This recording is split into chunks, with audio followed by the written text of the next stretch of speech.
একজন অসুস্থ ব্যক্তি হাঁটতে পারে কিন্তু সে সিজদা দিতে পারে না, কিন্তু রুকু করতে পারে। সে অসুস্থ ব্যক্তি কিভাবে নামাজটা পড়বে একটু কাকা আপনি সঠিকভাবে দেখিয়ে দিবেন ইনশাল্লাহ।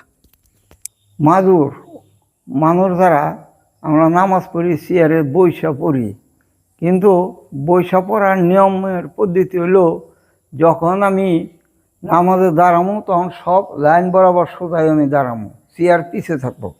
আমি এই যে দাঁড়াইছি দাগের মধ্যে এইভাবে আমি দাঁড়ামো, দাঁড়িয়ে আমি হাত বাঁধুম, আল্লাহু আকবার কইয়া হাত বাঁধা আমি সোরা পইরা যখন আমি রুকুতে যামু তখন আমি দাঁড়ানো অবস্থায় সকালের সাথে রুকুতে আমি যামু, যাইয়া যখন আমি সামি আল্লাহু লিমান হামিদা কইয়া তারপর যখন আমি সিজদায় যামু তখন আমি বসুম, বৈশা সিজদাটা এইভাবে ইশারায় আমি দিব, গেলুর মধ্যে হাত রেখে এইটুক এইভাবে আমি সিজদাটা দিলাম। সিজদাটা দিয়া তারপর আবার দাঁড়িয়ে গেলাম, দাঁড়িয়ে যায় আমি হাত বাঁধা আবার এই নিয়মে আমি চেয়ারে বসা নামাজ পড়া তরতিব।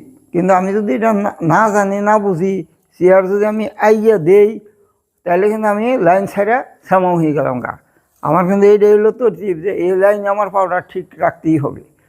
লাইন যখন দাঁড়ামো তখন লাইনটা জানি সুন্দর জায়গায় সোজা হয়, এইটা হলো তরতিব। অসংখ্য ধন্যবাদ এত সুন্দর করে মাজুর ব্যক্তির নামাজ কিভাবে পড়তে হয় সুন্দরভাবে বুঝিয়ে দেওয়ার জন্য আপনাকে অসংখ্য ধন্যবাদ।